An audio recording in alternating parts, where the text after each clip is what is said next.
Okay, everybody, I'm going to try to make this so you can hear it. Sawmill's running in the background. I'll probably narrate over part of it. What we got going on today, I got an order for about 1,500 board feet for a guy wanting to do on the inside of his shed. I've got part of it cut a little bit yesterday.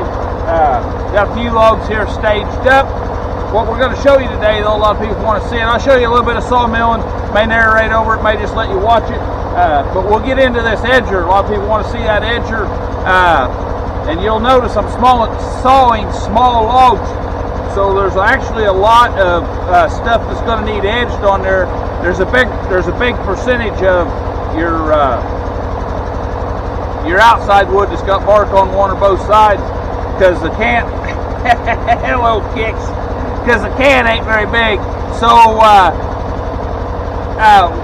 the edger's going to get a lot of time on it, and I want to show you guys that edger and show you an operation. Stick around, guys. I'll let the camera run. I'll try to move you around a little bit, get you some different views of a few different things there.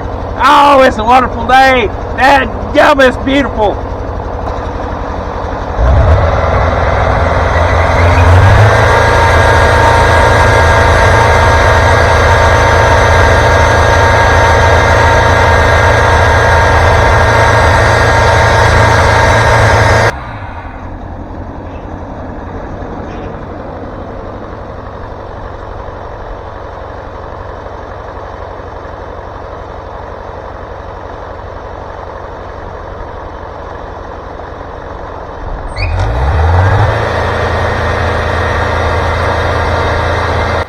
Everybody, I want to get this out of the way right quick. I'm not putting the edger in this video. I got to editing this, and I decided that I'd break it down and show the breaking down log so you can better understand what the edger is. So this one's going to be all on the sawmill today and breaking down a couple logs and give you a couple different angles to watch. And I'll probably not jabber a whole lot. I'll let you watch the sawmill a lot. To me, it's pretty peaceful just listening to that old 40-horse turbo diesel hum and pull that blade through there and make sawdust, and oh man, this is soothing.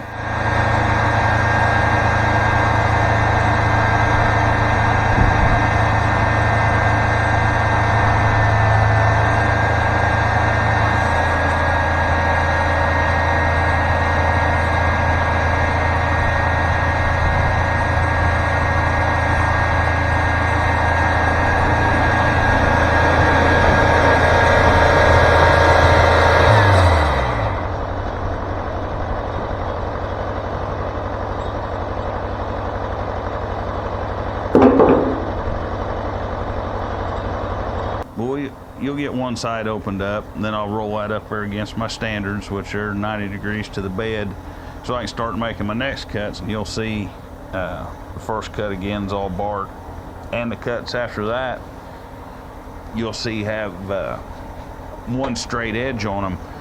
Now my edger, I can run that down the side that's got the fence on it and just run one blade through it and come out with a board. I'm showing you breaking down these logs, so when I show you the edger, it'll make better sense to you.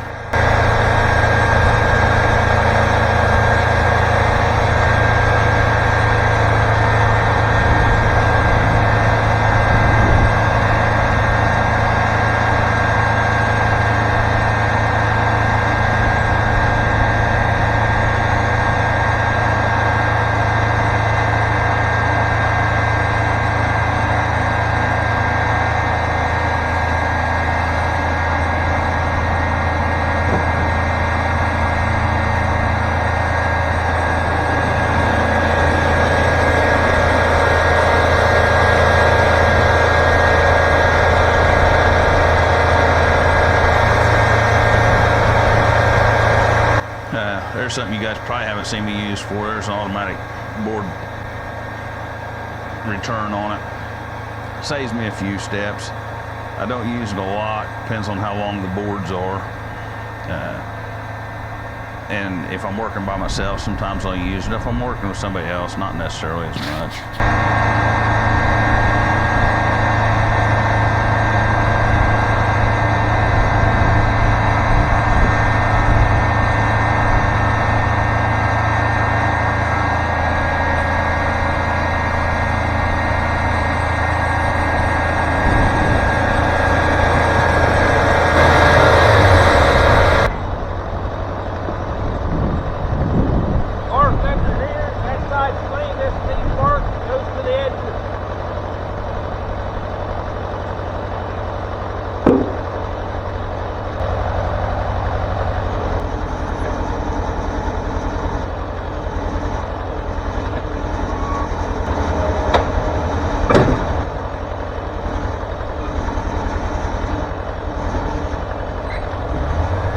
These logs I'm sawing here would have been thrown away. They were, for lack of a better term, scrap off of about a 500-acre logging job that was adjacent to me.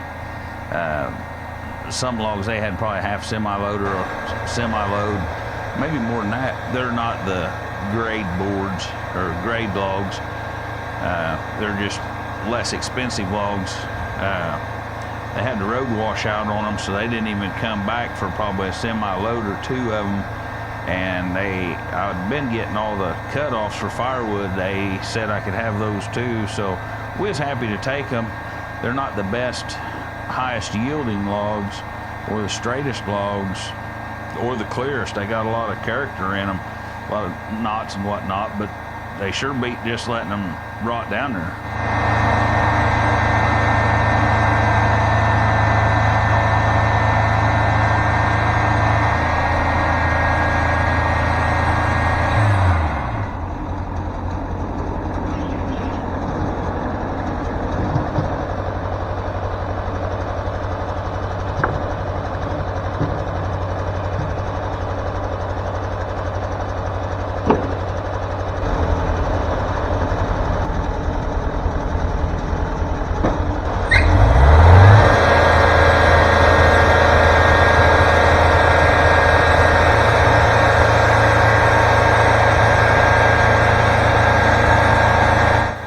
Nice weather for the 4th week of February.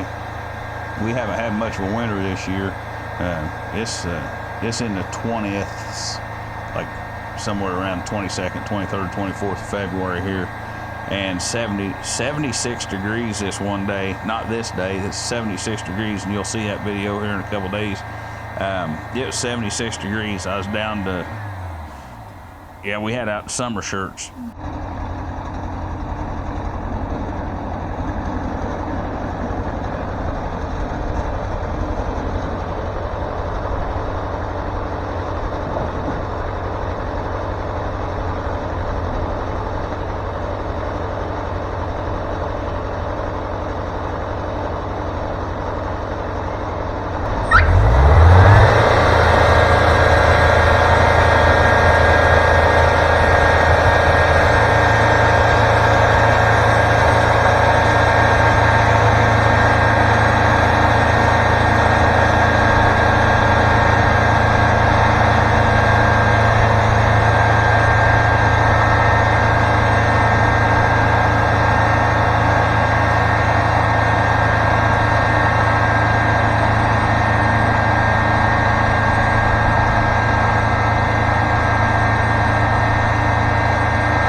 you'll see here, this is an ash log, and I'm South Central Illinois.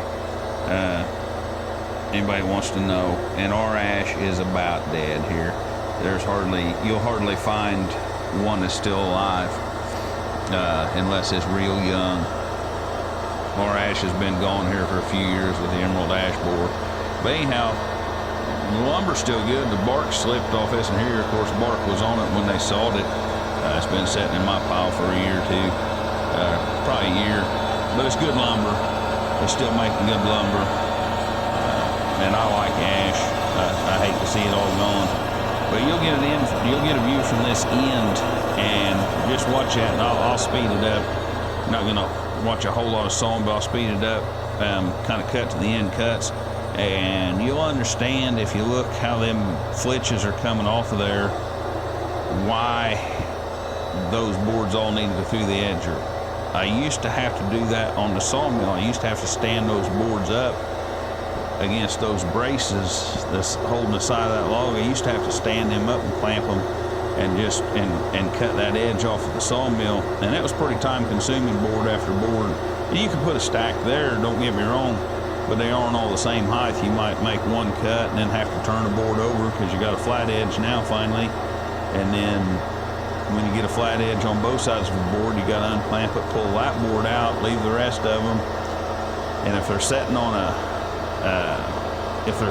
side that's not flat, they're liable to shift in the mill, so you can chase pretty hard and waste a lot of time. Well, it's not a waste of time, it's just the edger is more efficient. But watch the end of this log, and you'll see where that edger is going to come into effect here.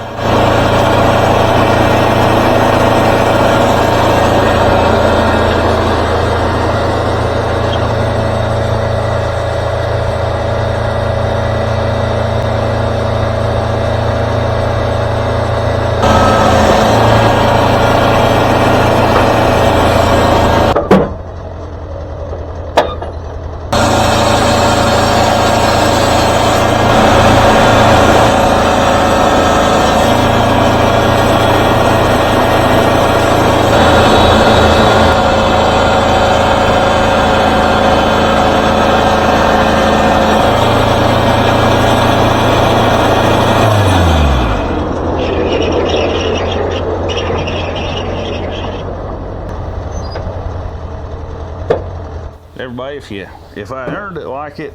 If I didn't, don't. That's okay. And if you want to see more of this, subscribe. Appreciate the subscription. I know you guys get tired of hearing it, but they claim if you don't ask people to subscribe or remind them, it just won't happen. And we're getting up there. We're pushing 900 subscribers right now. And I'd like to hit 1,000. I don't know, just a personal goal, I guess. Enjoy the video.